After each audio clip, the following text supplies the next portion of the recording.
একবার রেডি হয়ে গেলেই দুইভাবে খাওয়া যায় এই তড়কা।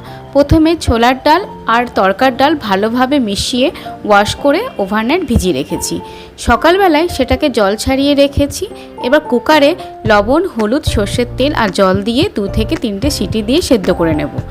সেদ্ধ হয়ে গেলেই প্যানের মধ্যে সাহা জিরে দিয়ে নেব, পেঁয়াজ কুচি দিয়ে ভালোভাবে ভেজে নেব, আদা রসুন দিয়ে একটু কষে নেব। তারপর টমেটো কুচি দিয়ে ভালোভাবে কষে নিয়ে সেদ্ধ করা ডালটাকে দিয়ে নেব। ভালোভাবে মিক্সড করে ওপর থেকে লবণ, শাহি গরম মশলা, কস্তুরি মেথি ভালোভাবে মিক্সড করব। সামান্য একটু জল দেব। তারপর ফুটতে আসতেই ধনেপাতা, কাঁচা লঙ্কা আর ওপর থেকে ঘি ছড়িয়ে নেব। ব্যাস রেডি হয়ে যাবে আমাদের প্লেন তড়কা।